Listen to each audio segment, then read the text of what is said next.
13 मई 2023 सबको याद तो होगा ही। ये हरियाणा के लोकतंत्र का काला इतिहास गिन दो इस दिन को।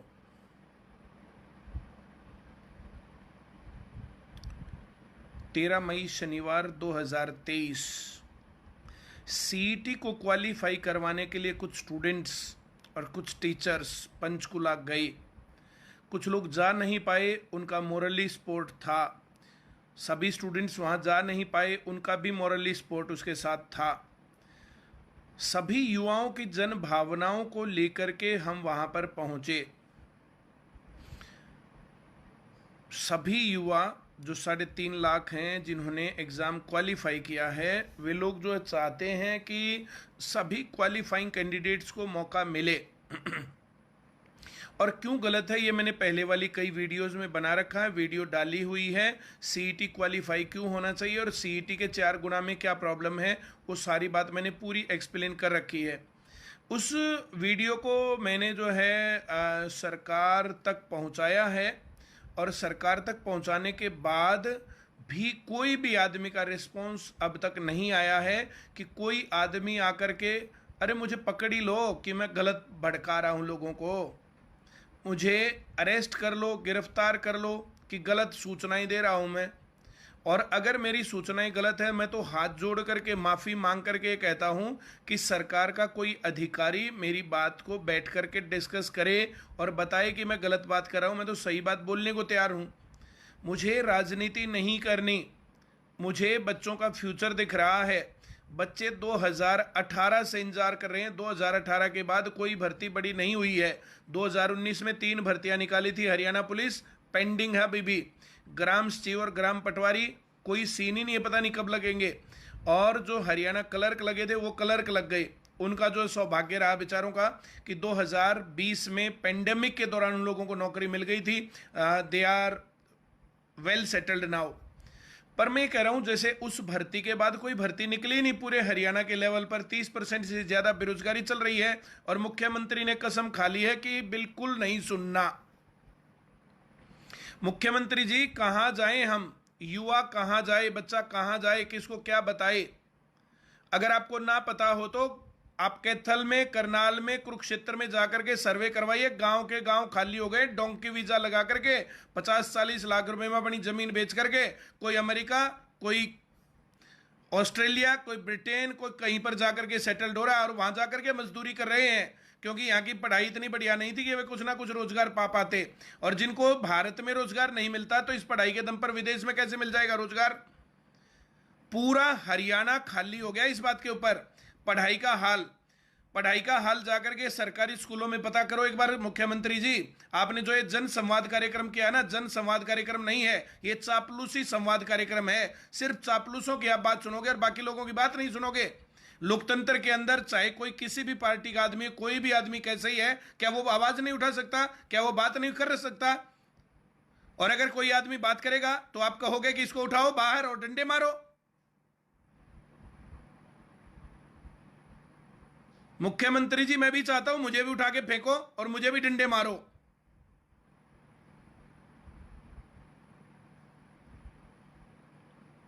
इसलिए हमारी कोई आवाज नहीं सुनी जा रही थी, हमने गिरफ्तारी दी।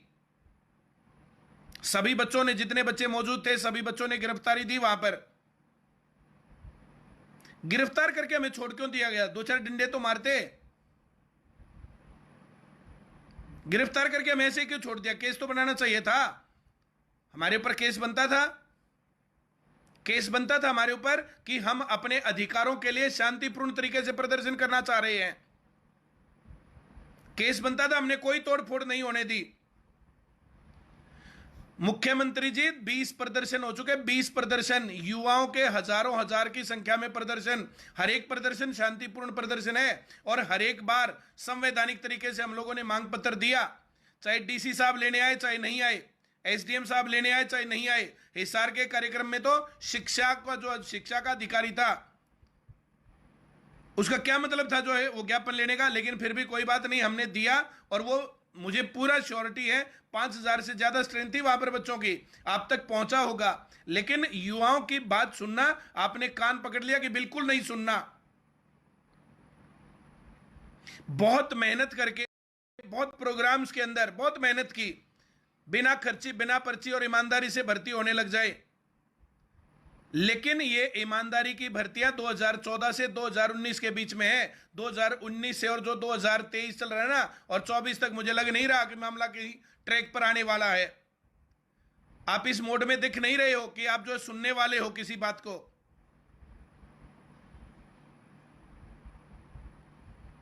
पंचकुला में कम युवा गए थे। कम युवा इसलिए गए थे, इतनी गर्मी है। कम युवा इसलिए गए थे कि प्रतिनिधिमंडल वहां पर जाकर के बात रख देगा।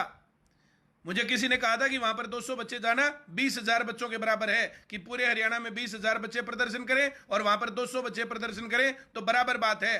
तो वहां पर बच्चे गए और बच्चों ने गिरफ्तारी दी। उसके बावजूद भी किसी भी आदमी ने आकर के ये नहीं पूछा भाई तुम लोग क्यों आए, तुमने क्यों गिरफ्तारी दी, कि बिल्कुल भी सरकार की जिम्मेदारी नहीं। क्या ये जो आदमी आपकी नीतियों से असंतुष्ट है तो क्या कहोगे आप उसको? एक कांग्रेसी है, या ये आम आदमी पार्टी का कार्यकर्ता है, या बसपा का है, या सपा का, या किसी और पार्टी का कार्यकर्ता है? और क्या किसी दूसरी पार्टी का कार्यकर्ता बिल्कुल आवाज नहीं उठा सकता, बिल्कुल आपसे नहीं पूछ सकता?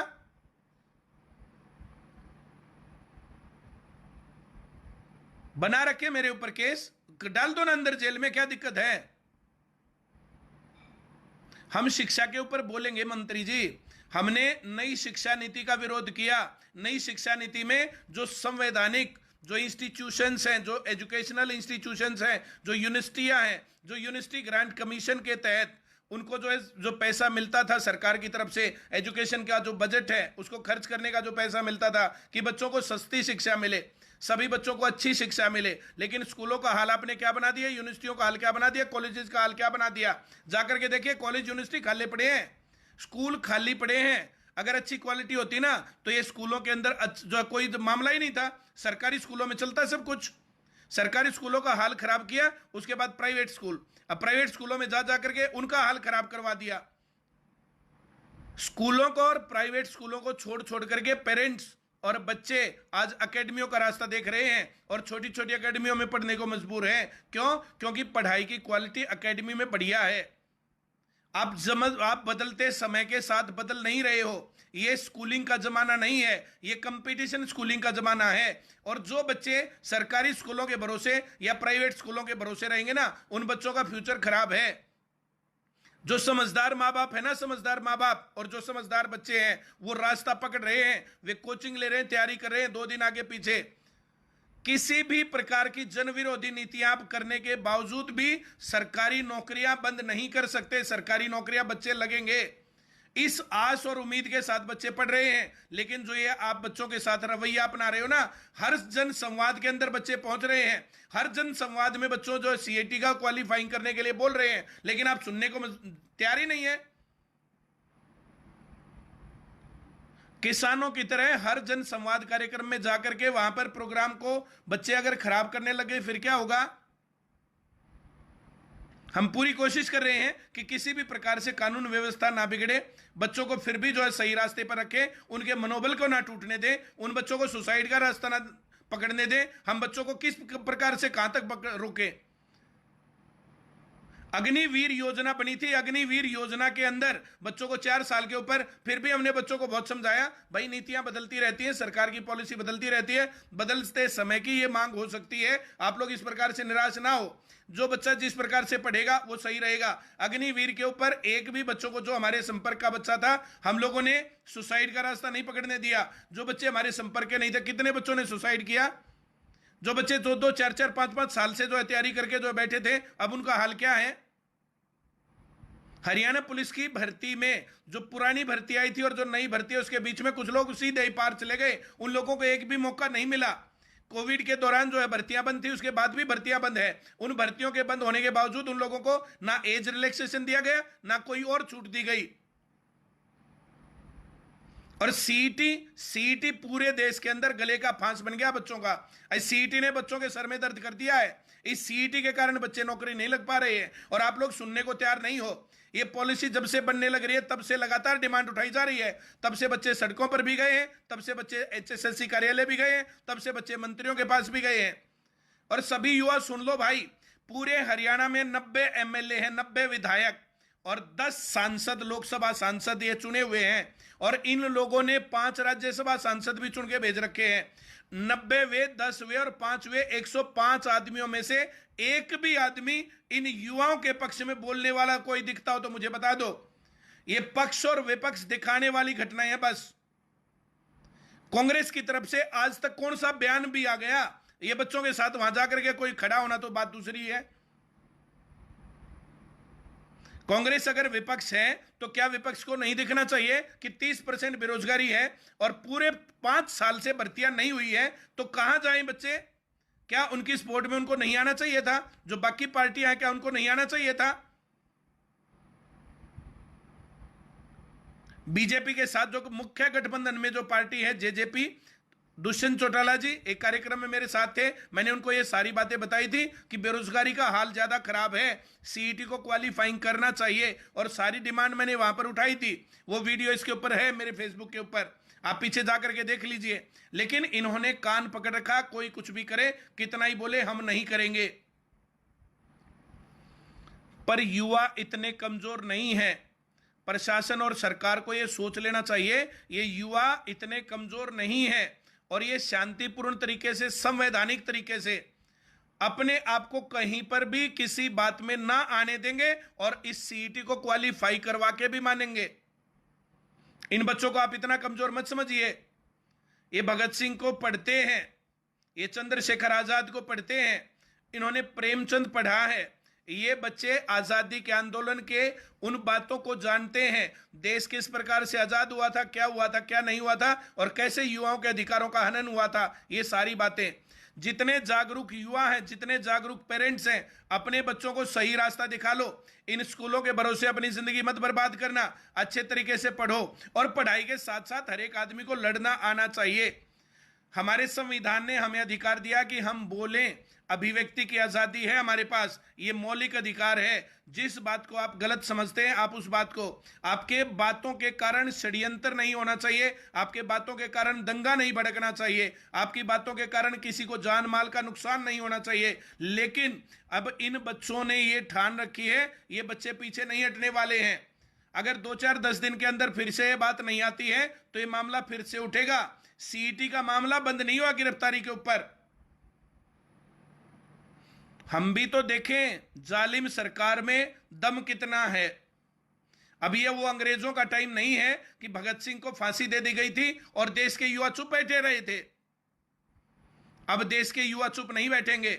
जब हम लोग वहां जेल में थे तो मेरे पास बहुत फोन आए, बहुत मैसेज आए, और मेरे से पूछा गया, सर कहां हो आप, हमारे यहाँ 10-20 जने, हर जगह से इस प्रकार से, पूरे हरियाणा से, और पूरे हरियाणा से वहां पर यह लहर चलेगी।